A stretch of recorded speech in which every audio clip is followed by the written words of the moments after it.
Muy buenas noches, señoras y señores.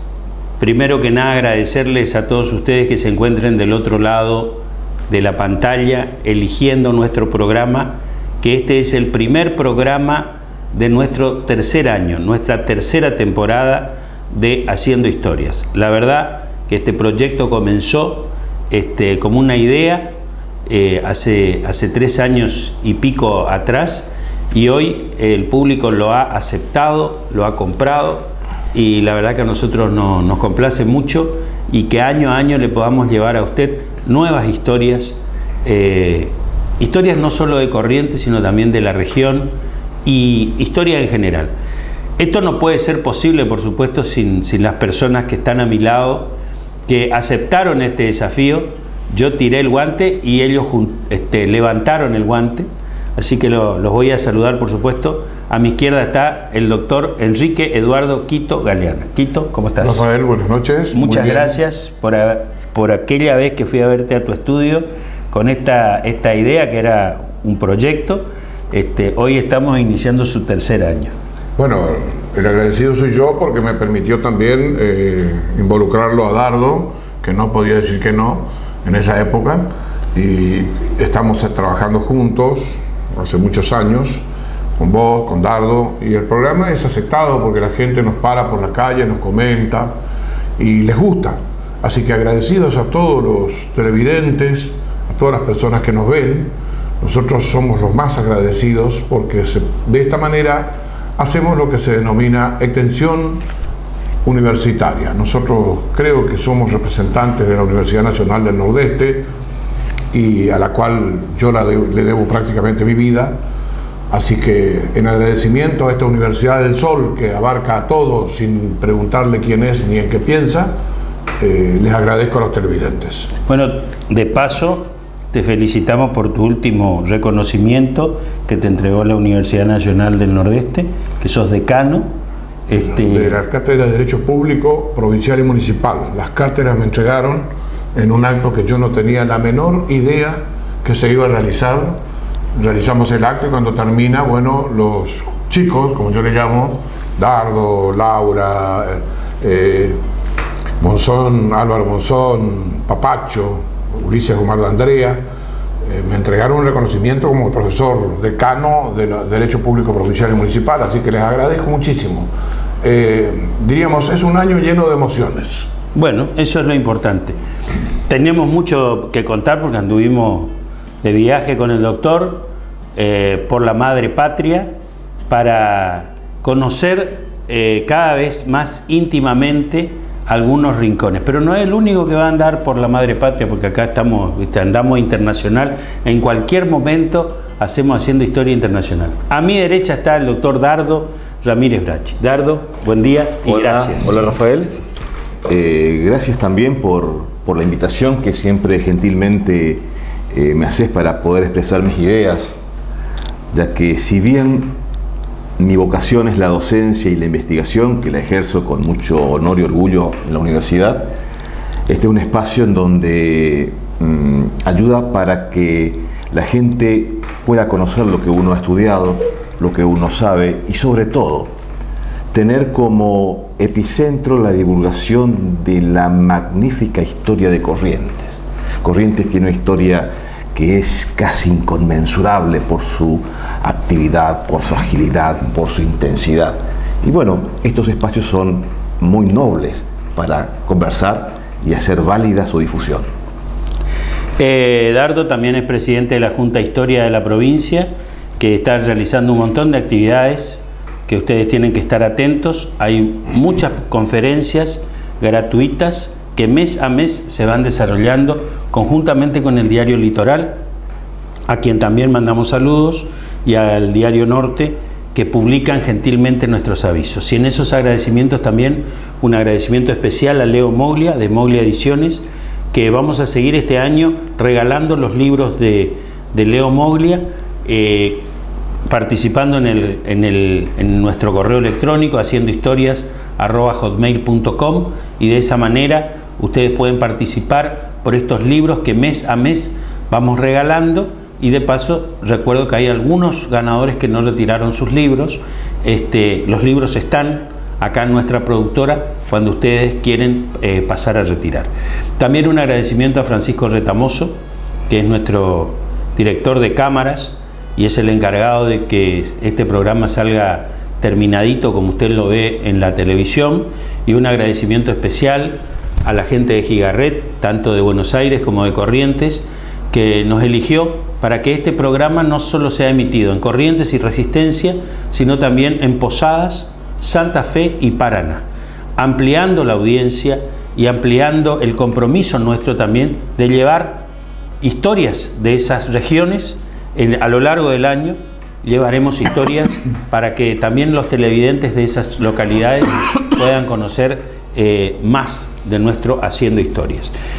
Hoy vamos a hablar de un tema que yo creo que es el momento justo, porque estamos arrancando el tercer año. ¿Cómo se escribe la historia? El otro día hablábamos con el doctor Quito Galeana, y el historiador no es un mero escritor.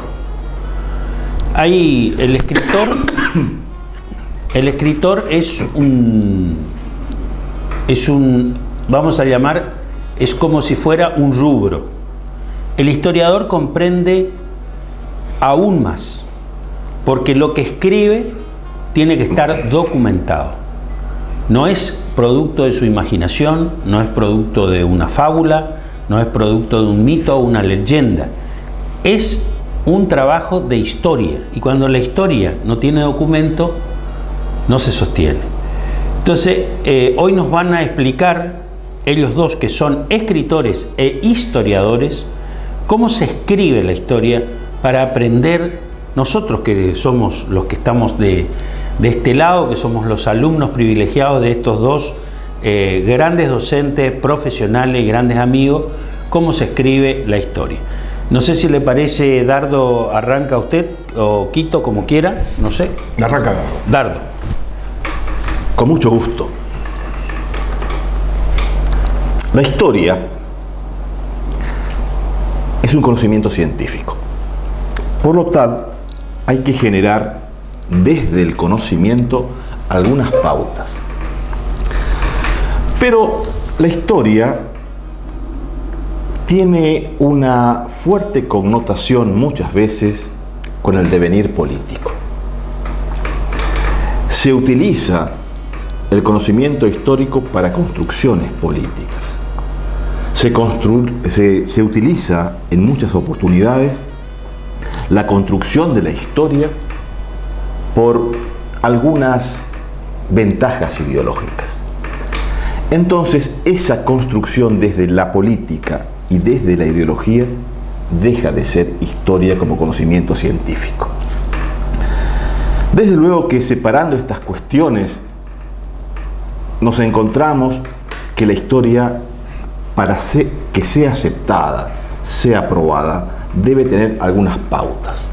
Debe generar un método, debe construirse desde una construcción formal, científica y académica. Y tenemos que partir por algo. La historia no es lo que nosotros queremos que sea. La historia es lo que es. Nosotros, y hay gran sector de la sociedad que ideologiza y prioriza la ideología por sobre la historia, y construye la historia como quiere que esa persona se haya desarrollado a través de la historia, no como la historia pasó. Entonces entramos con los prejuicios y las subjetividades. Pero ¿qué pasa con el conocimiento de la historia? Indefectiblemente, la historia tiene como todas las ciencias sociales, las ciencias vinculadas al quehacer del hombre, que está fuertemente vinculado al estudio de las conductas. Así como el derecho estudia la conducta del ser y del deber ser, como decía Kelsen, la sociología estudia la conducta de los grupos humanos que viven en la sociedad. La historia estudia conductas de las sociedades y los impactos que esas conductas generaron en hechos que marcaron en la prosecución de la evolución de la historia de esos pueblos. Por eso es una ciencia humana, estudia conductas. Y las conductas tienen variables distintas. No son las ciencias exactas, no es un número. La historia no es una ecuación aritmética en donde 2 más 2 es 4. En la historia, al estudiar conductas que son variables, son indistintas y cambian con el tiempo, los resultados no siempre son los mismos. Claro. Por eso la historia no se repite con ese simplismo que por ahí dicen un eslogan. La historia se repite. La historia no se repite. Jamás se repite, porque ninguna conducta se repite. Porque los momentos y los procesos históricos son únicos e irrepetibles, igual que las personas. Razón por la cual podemos encontrar coincidencias, similitudes, conceptos generales. Todas las tiranías son iguales. Pero Hitler no fue lo mismo que Stalin. Los dos fueron criminales, los dos fueron criminales. Los dos tuvieron campo de concentración, los dos tuvieron campo de concentración. Pero en el contexto del análisis histórico, Hitler no es lo mismo que Stalin. ¿Por qué? Porque ambos se enfrentaron y combatieron durante la Segunda Guerra Mundial en bandos diferentes. No son los mismos. Y si hablemos de la república, hablemos de la democracia y de cualquier concepto que pueda analizar o tomar en cuenta la historia. La historia, insisto, no se repite.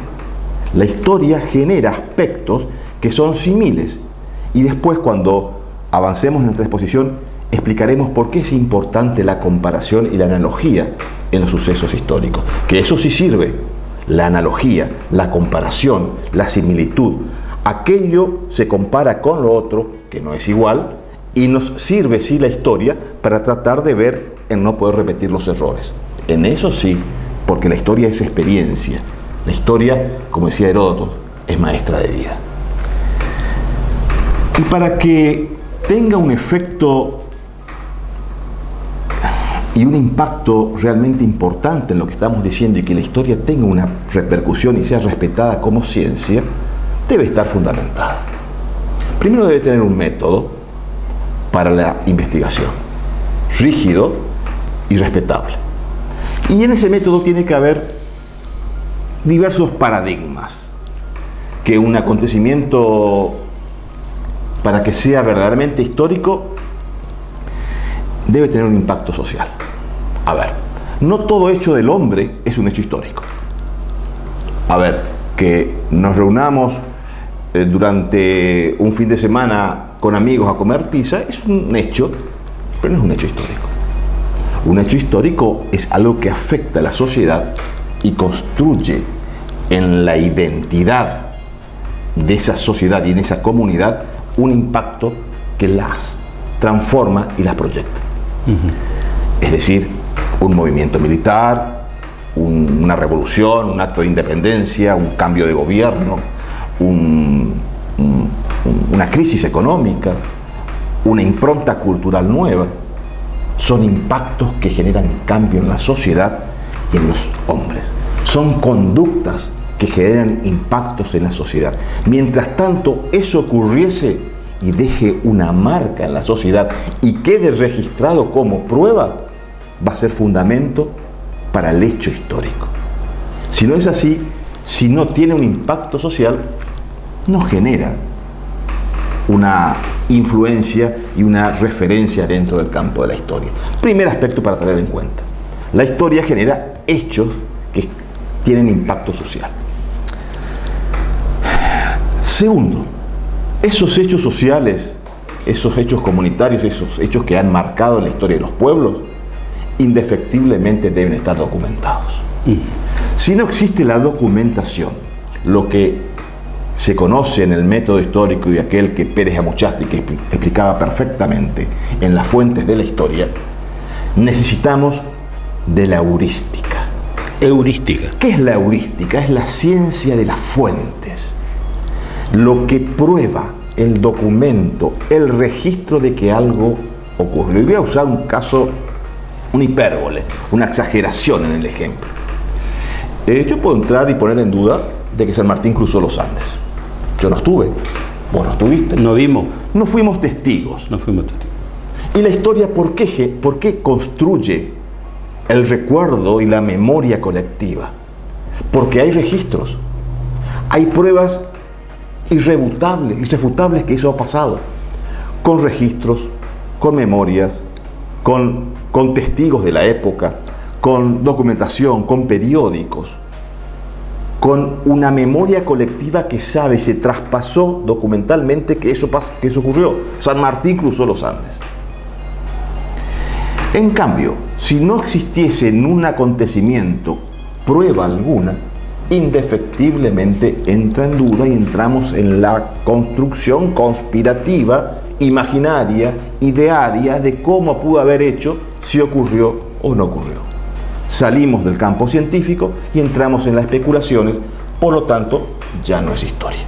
Que muchas veces ocurre eso.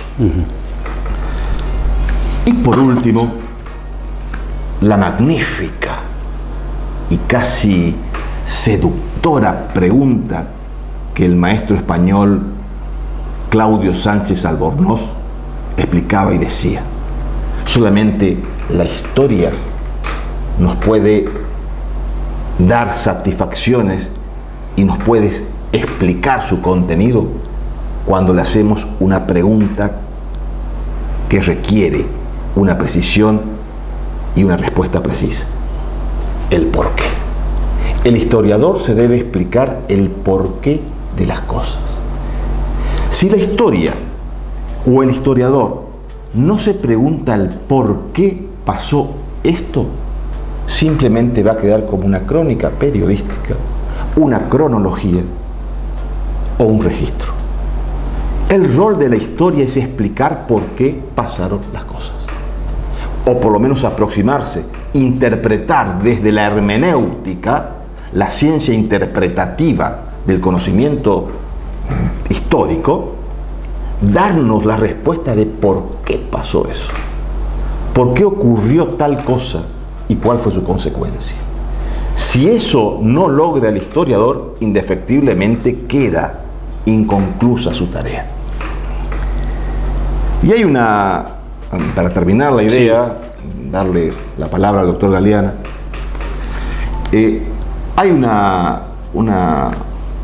frase muy linda que le hizo uno de los historiadores más importantes que tuvo Occidente en el siglo XX, Eric Howard, inglés, marxista de ideología, pero un marxista de ideología, un marxista que estaba en contra de la tiranía cubana, estaba en contra del Che Guevara, un marxista de los cánones europeos, ¿no es cierto? Un marxista en donde respetaba los derechos y no era totalitario. Eric Howard, en un reportaje que le ha hecho un periódico nacional en la Argentina hace 8 o 9 años, está en las redes, está en internet, se lo puede consultar, le preguntaron ¿cuál es la función del historiador? Y sin dudar, Howard dijo: la función del historiador es lo más parecido a un incordiador. El historiador hace recordar a la gente lo que la gente quiere olvidar. Magnífico. El historiador trata de rescatar lo que la memoria colectiva le pesa. Y en esa amnesia y en ese olvido histórico, el historiador debe rescatar, porque la verdad de la historia se genera y se construye con todas las partes. Una pregunta que le hago a los dos antes de pasar al doctor Galeana. ¿Alguna vez le ocurrió, cortito, que ustedes querían que la historia que estaban investigando terminara o continuara de determinada manera y los documentos llevaban a que terminaba de otra? Porque hoy vos dijiste, no es lo que el historiador quiere, sino que es lo que es. ¿Te pasó? Un ejemplo así cortito. Sí, me pasó, no desde esa perspectiva, pero sí de que comenzar a investigar una cosa y terminar investigando otra, porque me lleva indefectiblemente los documentos a una conclusión totalmente inesperada, distinta, de lo que yo pensaba, en mi hipótesis podía pensar. Doctor. Bueno, hablar de la historia es hablar de un tremendo tema, un tema extenso, un tema multifacético. Hablar de la historia es hablar de todas las ciencias. La historia se nutre de todas las ciencias. No puede estar alejado de la medicina, la química, la biología, la ingeniería, la arquitectura. En todas partes está la historia. Y en todas partes encontramos lo que la ciencia de las fuentes, la heurística, nos muestra. Andar por las calles de una ciudad y hacerle preguntas a las casas, hacerle preguntas a las plazas, hacerle preguntas a los testimonios que el hombre ha ido dejando a través del tiempo y obtener medianamente respuestas aproximativas, porque ninguna respuesta es la verdad absoluta. Toda respuesta es falsacionable, toda respuesta en materia histórica está sujeta a la crítica, está sujeta a la revisión, está sujeta a que aparezcan nuevos documentos o nuevos testimonios. Tomemos el caso del documento de Vinland. El documento de Vinland era un documento que acreditaba la llegada de los vikingos antes de la llegada de Cristóbal Colón a América. Nadie duda que los vikingos llegaron a América antes que Colón y que inclusive que tuvieron alguna influencia en América del Norte, cruzando por el estrecho de Bering. Pero analizado el documento de Vinland, con posterioridad, el papel, la crítica externa, papel, tinta, etc., lo interno estaba perfectamente redactado, pero lo interno fue falsificado. Es decir, el papel y la tinta parecían ser de la época. Cuando aparecen los nuevos medios tecnológicos, se analiza la tinta del documento de Vinland y ese documento arroja que tenía ingredientes que se habían descubierto recién en el siglo XX. Por lo tanto, el documento de Vinland, que había hecho retroceder una opinión durante muchos años y cuestionar otras opiniones, hizo que ese documento fuera declarado falso. ¿Cuántos documentos y testimonios que se recogen a través del tiempo fueron falsificados? Muchísimos. Hay una frase que dijo un gran filósofo africano: ¿qué será del ser humano cuando los leones comienzan a escribir su propia historia? ¿Cómo definirán al ser humano? Ahí viene el gran problema dentro de los historiadores: lo objetivo y lo subjetivo. Lo ideal, la belleza de la historia, Ranke, Hobsbawm, grandes historiadores, Claudio Sánchez Albornoz, que vivía en Argentina, era republicano español, y tantos otros, Rafael Altamira, todos inculcan y enseñan que el historiador debe ser objetivo. ¿Puede realmente el historiador ser objetivo? ¿Puede el historiador desprenderse de toda su subjetividad, de su formación académica, de sus ideales, de su forma de pensar, de sus sentimientos hacia los demás? No, no puede. También escribe no solo con la mente, con lo racional, sino escribe con el espíritu, con el corazón. Entonces se presentan dos elementos. Se presenta el cerebro, lo racional, lo que el ser humano maneja científicamente, y el corazón o el alma o el espíritu o lo que fuere que maneja los sentimientos. Uno escribe, pero siempre tiene un corazoncito de determinado lado. Y ahí viene una respuesta a una pregunta que recién hiciste. Si uno se ha decepcionado en algunos casos con determinadas secuencias históricas, sí.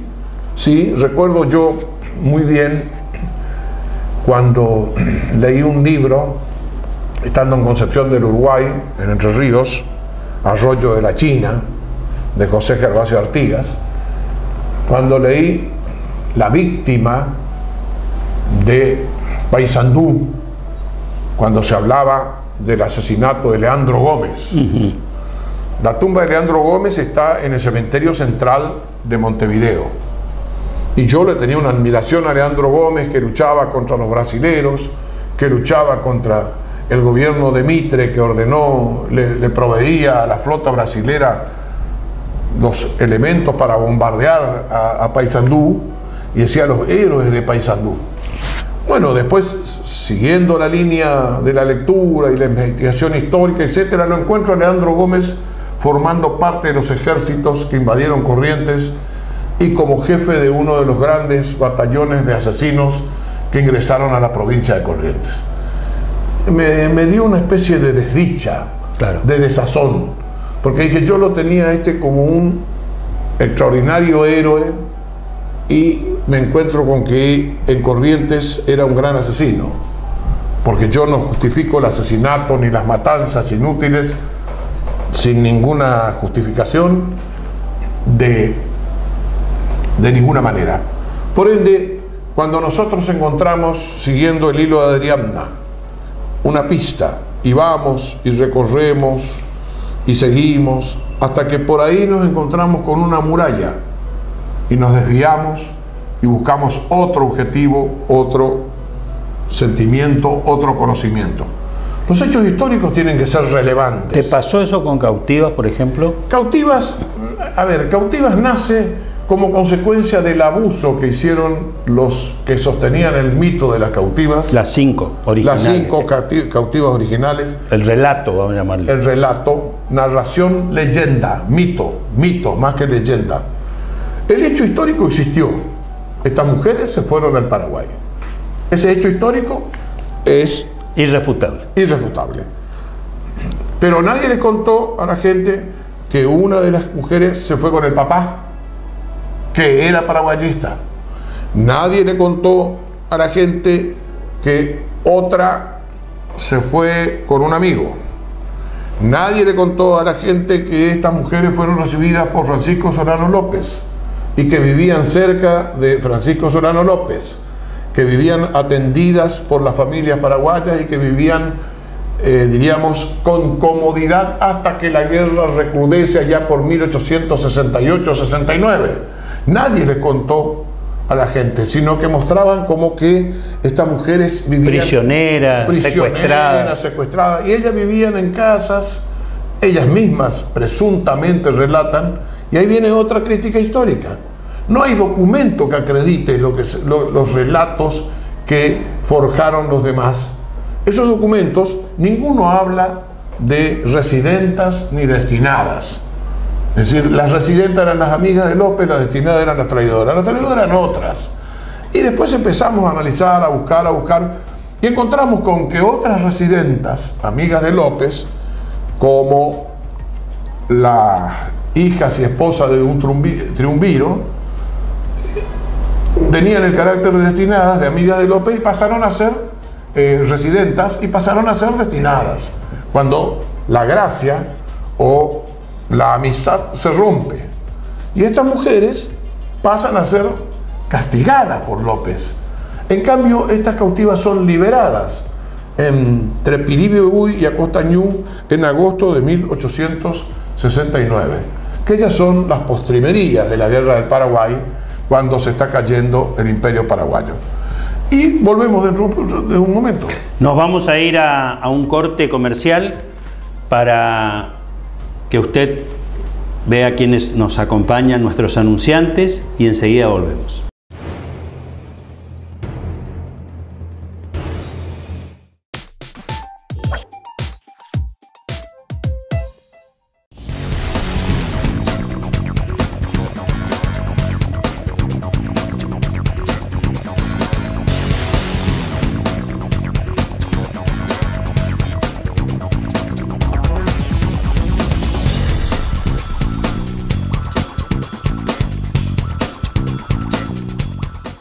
El Litoral, la información más calificada, sorteos, promociones y muchos más beneficios. Deportes, sociales, policiales, política, con más suplementos. Ellitoral.com.ar, la mejor cobertura online.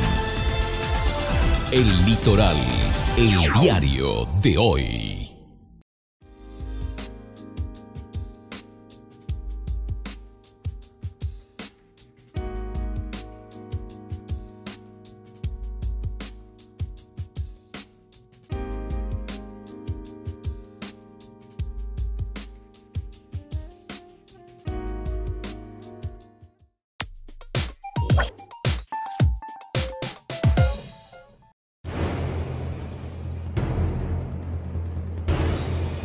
Continuamos con este programa, primera parte de cómo se escribe la historia, porque en la segunda parte vamos a dar algunos hechos como ejemplos para que ustedes vean cómo la historia puede ser escrita de distinta manera según la conveniencia o según el historiador que lo encara o que lo escribe. Continuamos con Dardo Ramírez Bracci y después finalizamos con Quito,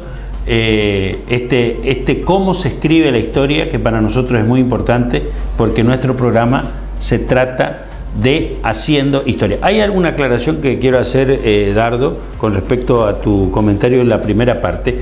Vos decías que los pueblos tratan de olvidar, y contrariamente, yo te digo lo que observo a partir de este programa, la gente está ávida de conocer la historia, digamos, como es. Nuestra audiencia siempre nos dice gracias porque aprendí tal cosa, gracias porque conocí tal cosa o lo que fuere. Realmente es muy importante que la historia se conozca, digamos.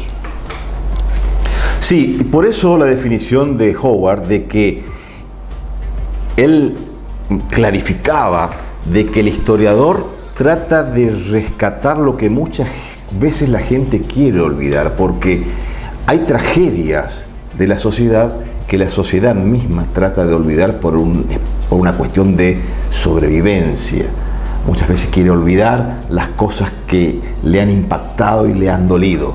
Entonces, ahí está el rol del historiador, decía Howard, de tratar de sacar, de hacer recordar lo que la gente quiere olvidarles. No es una definición científica, pero es una definición alegórica que realmente muestra que el historiador debe mirar, observar y rescatar todos los aspectos que hacen a la vida del hombre.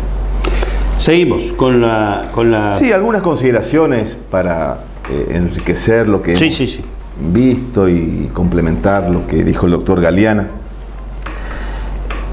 Una gran cuestión es la interpretación de la historia. Ese es el talón de Aquiles, aquel espacio que nos lleva a la subjetividad de opinión. ¿Cómo lograr una objetividad en un marco científico donde es muy difícil el análisis de las conductas? ¿Qué es lo que ocurre? Al estudiar conductas, el objeto de estudio, de análisis, es una conducta.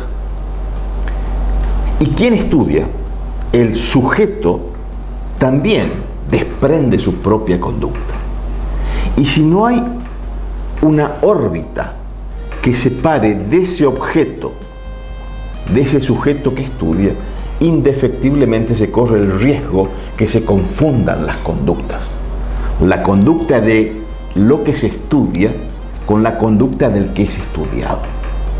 Y eso puede llevarnos al riesgo del que estudia involucrarse con la conducta que ocurrió. Eso tiene que ver mucho con la historia política, tiene que ver mucho cuando estudiamos o analizamos los movimientos políticos, porque el historiador tampoco no es una máquina, no es una computadora, ni es una, como dije anteriormente, una ecuación aritmética, sino también tiene una interpretación de los hechos que puede a veces simpatizar o no. Seguramente más adelante hablaremos cómo los diversos hechos, como dijiste vos, Rafael, van a ser interpretados desde aristas distintas. Exactamente. Entonces, es un gran reto lo que tenemos los historiadores al estudiar las conductas de la sociedad. Porque las conductas de la sociedad, formada por individuos, generan conceptos con ideas generales. Valga la redundancia. A ver, el pueblo argentino, el pueblo de Corrientes, sí, o lo que se atribuyen algunos así, en nombre y en representación del pueblo. Pero el pueblo es una generalidad compuesta por particularidades. Nosotros somos el pueblo, pero estoy convencido de que tengamos los tres opiniones distintas sobre un mismo tema. Claro. El pueblo no opina lo mismo. Eso es una proclama, es una concepción totalmente, digamos, utilizada por cuestiones ideológicas y políticas. nosotros que representamos el pueblo, tal vez una parte, un sector, un partido, no existe quien represente el pueblo, no existe la uniformidad interpretativa. Lo mismo en la historia, por eso es muy difícil hacer el proceso histórico, de describir lo que pasó, de analizarlos y explicarlos sin tomar partida. Es muy complejo, porque, insisto, el historiador debe estar separado del objeto que estudia, distante, pero no distante solamente en una distancia intelectual y física, por sobre todas las cosas, de una distancia temporal.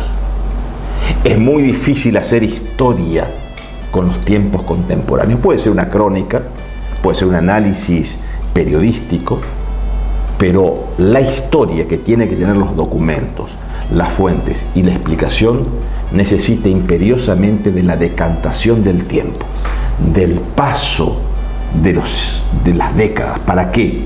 Para que el historiador tenga la madurez y la distancia que lo separe de la conducta que va a estudiar. Para no involucrarse. Para no involucrarse. Todavía... O sea que usted, por ejemplo, vos, Dardo, decís, nosotros somos, por ejemplo, no podríamos estudiar los hechos recientes, Alfonsín, Menem, se pueden estudiar, la Rúa, Kirchner. Sí, se puede estudiar, pero es una interpretación totalmente modificable. Subjetiva también. Subjetiva y totalmente modificable, porque todavía el historiador no tiene todas las herramientas documentales para poder demostrar y probar lo que pasó. Está bien. Un ejemplo, la guerra de Malvinas. Sí, que es un próximo tema. En los próximos programas, ojalá que se pueda dar. Se va a dar. La guerra de Malvinas. El Foreign Office estableció un secreto de la documentación de la guerra de Malvinas por 90 años. 90 años. 90 años. Ningún historiador va a tener acceso al conocimiento de efectivamente cómo fue la guerra de Malvinas si no sabemos esa parte que podrá documentar lo que fue. Sabemos gran parte. Sabemos de la guerra de Malvinas muchas cosas, pero no sabríamos lo que podemos encontrar con esa documentación que puede probar y hacer caer todo lo que hoy se piensa y se crea de Malvinas. Lo que pasa con la Segunda Guerra Mundial. Recién ahora estamos viendo las últimas filmaciones, las últimas decodificaciones que los servicios de inteligencia están largando. Estamos conociendo nuevos aspectos, los nuevos impactos que tuvo la Segunda Guerra Mundial, lo que fue la posguerra, la hambruna, la tragedia europea. Nunca se habló de eso, pero tuvo que pasar más de medio siglo para conocer la tragedia europea, tal como pasó. Tuvo que pasar mucho tiempo para saber los campos de concentración de Stalin, y que Stalin fue tan criminal como Hitler. Lo que pasa es que los campos de concentración de Stalin estaban en Siberia. No había fotógrafos en Siberia. En cambio, los aliados, cuando llegaron a los campos de concentración de Hitler, estaban documentados. El terror sobre la tierra documentado. Nadie documentó lo de Siberia. Tuvieron que pasar 60 años para empezar a saber la criminalidad de Stalin, tan fuerte como la de Hitler. Quito. El olvidar ha sido uno de los mecanismos que utilizaron las sociedades, fundamentalmente las clases dominantes, que son las que suelen escribir la historia. Las clases dominadas son las que obedecen y subyacen en el anonimato, no han tenido oportunidad de publicar, no han tenido oportunidad de criticar ni alzar su voz. Los que no tienen voz, que están sujetos a un silencio, y como dice Dardo, aquellos que tenían voz, pero que tenían que hablar en susurros para que no escuchasen ni sus hijos ni las paredes, porque las paredes oyen. La comparación que se hace de Stalin y Hitler son correctas, pero yo agrego también los campos de concentración de Sudáfrica, todo el desastre sociológico, político, económico, de vida del África, la explotación del África por parte de los presuntamente civilizadores europeos, los campos de concentración norteamericanos, que nunca hablamos. Los norteamericanos encerraron a todas las familias japonesas y de otras etnias para mantenerlas alejadas del conflicto bélico. La historia tiene una cantidad enorme de brechas y de manchones de oscuridad que deben ser develados. La criminalidad de la esclavitud, que acá en Corrientes todo el mundo saca pecho, gritando libertades, gritando bondad, gritando fraternidad, cuando provienen de familias esclavistas, de familias explotadoras de los seres humanos. Ese olvidar me recuerda a la campana de Hiroshima. La campana de Hiroshima es una campana de cristal gigante, me contaba mi hijo que recién volvió de Japón, y me dice: papá, te impresiona y se te ponen los vellos de punta cuando miras eso.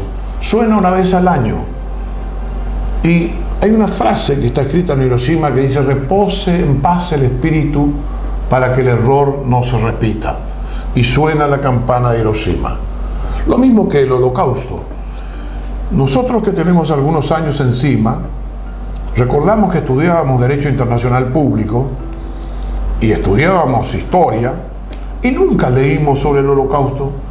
Hasta la década del 70 el Holocausto era un tema del cual no se hablaba.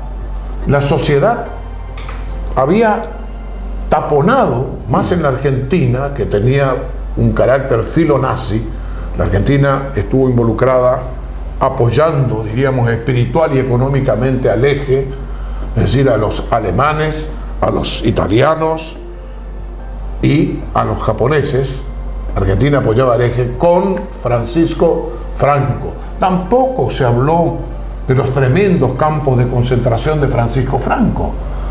Franco en España fue uno de los más grandes criminales comparado a Hitler con Stalin.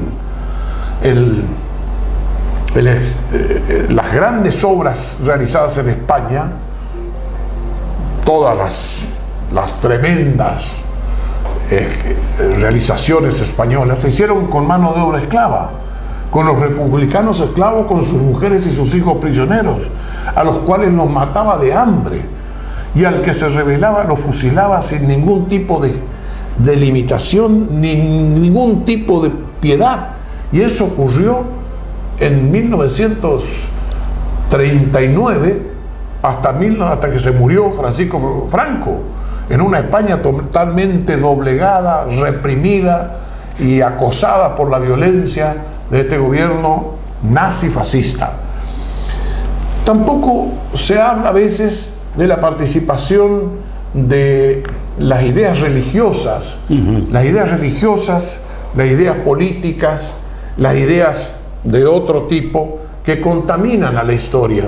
El historiador tiene que ser objetivo, tratar de ser lo más objetivo posible y recordar que él está trabajando sobre hechos pasados. Por eso se define la historia como la recreación intelectiva del pasado humano mediante testimonios, pruebas, mediante la heurística. Nos imaginamos. Tomemos un ejemplo. El ejemplo de cómo la historia puede generar una cantidad de hechos notables y trascendentes está dado en un famoso juicio que se realizó en Inglaterra, porque si algo tienen los ingleses, mal que nos pese a los argentinos, los ingleses son objetivos, son serios, son personas que trabajan científicamente, tienen sus diferencias. No todos los ingleses son iguales, como no todos los argentinos somos iguales. Sí. Cuando yo apelo a nosotros argentinos, no, porque hay argentinos que no piensan como yo, ni hay argentinos que no opinan como yo, de ninguna manera, ni pretendo tampoco, porque sería creerme un mesías o algo por el estilo. En nosotros involucra necesariamente el excluir a los otros. Yo cuando digo nosotros, hago un círculo de quienes pensamos igual, excluimos a los que no pensamos igual. En historia se produjo un famoso juicio de Irving, negador del Holocausto, historiador de Hitler, versus una historiadora norteamericana. Ese juicio trascendió. Irving perdió el juicio porque se probó fuera de toda duda razonable la existencia de los campos de concentración nazis y de los hornos crematorios, porque eso es lo que negaba Irving. Decía, no, esos son falsos, son mentiras. Todavía hay una corriente muy profunda en el mundo de una cantidad enorme de historiadores que niegan el Holocausto, como si ese hecho no hubiese ocurrido, y sí ocurrió. Los argentinos, por ejemplo, ponemos en el cesto de papeles la ignominiosa conducta que tuvimos respecto a 1000 niños descendientes de judíos argentinos que los nazis dijeron, vengan y retírenlos ustedes los argentinos, se los entregamos gratis, pero vengan a buscarlos ustedes. ¿Le buscamos? Nunca. Esos 1000 niños argentinos y la sangre de esos niños argentinos nos siguen reclamando a nosotros. Recordemos que uno de los ministros de Hitler era argentino, el ministro de Agricultura era argentino. O sea que nazi puro argentino. También tenemos la otra historia que todavía no es historia, se está construyendo como una leyenda con pruebas aproximativas, que Hitler no murió en su... No se suicidó. No se suicidó en su búnker, sino que Hitler terminó muriendo en la Argentina. Sí. Y hay pruebas, hay una cantidad enorme de escritores que afirman que Hitler estuvo en Buenos Aires, que Hitler estuvo en Misiones, que Hitler estuvo en Bariloche y que vivió tranquilamente. ¿Es posible como hipótesis? Sí, es posible. Si entre nosotros vivió Prietke, el viejito bueno, lindo, muchachito hermoso que vivió en Bariloche, y tranquilamente Prietke era uno de los grandes asesinos de las fosas adriantinas, donde se mataron a una cantidad enorme de gente fusilándolos en una fosa, en una cueva, de las tantas cuevas que tiene Roma. Por eso, la historia tiene que ser tomada con mucha seriedad y objetividad. No podemos nosotros juzgar al pasado con las leyes y los pensamientos de este momento. Tenemos que juzgar al pasado en el sentido, no juzgar, relatar, retratar, narrar el pasado conforme realmente los hechos ocurrieron. Porque el sujeto de la historia es el hombre y el objeto de la historia es el hombre. Yo digo Vesubio. Entonces cualquiera me puede decir, bueno, sí, Vesubio, de los miles de volcanes que hay en el mundo, como el Yuyayaico, el Azufre y tantos de la línea volcánica de los Andes. ¿Pero por qué recordamos el Vesubio? Porque inmediatamente decimos Pompeya. Ese volcán tapó todas ciudades italianas y las sepultó con la lava. Entonces ahí, ¿qué recordamos? ¿Al Vesubio como hecho natural? Que vaya las veces que habrá explotado el Vesubio antes que el ser humano apareciera en la Tierra. Claro.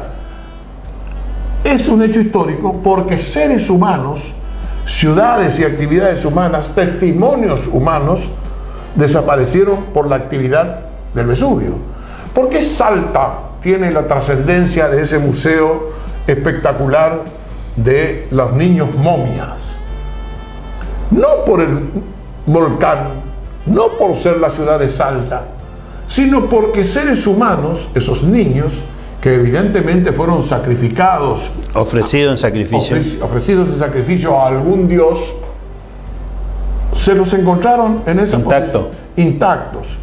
Y la historia nos recuerda que esas costumbres de los pueblos originarios eran similares a costumbres de miles de pueblos europeos que también ofrecían sacrificios de sus esclavos, de sus vencidos y de tantas otras gente. La historia es admirablemente fantástica, admirablemente, diríamos, entusiasmadora. Uno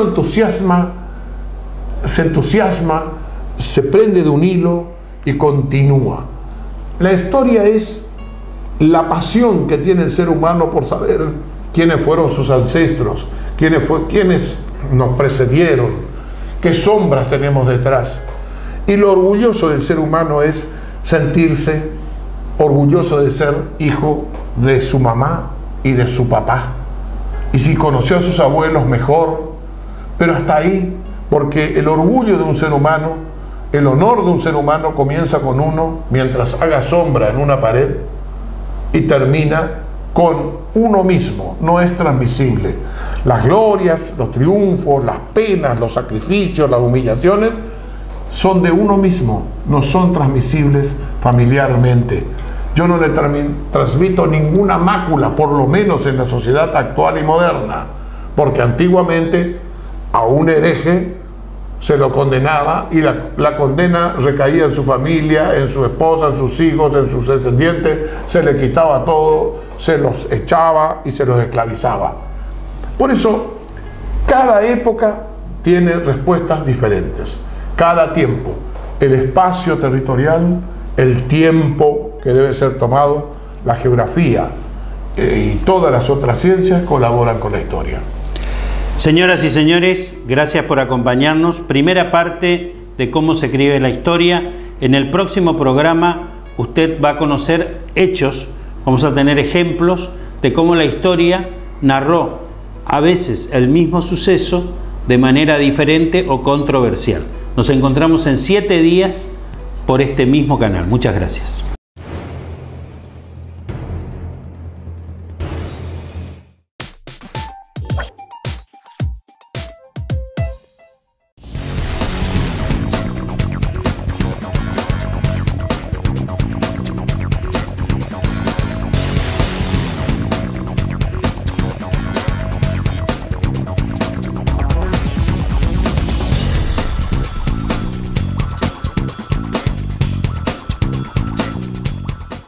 El Litoral, la información más calificada, sorteos, promociones y muchos más beneficios. Deportes, sociales, policiales, política, con más suplementos. Ellitoral.com.ar, la mejor cobertura online.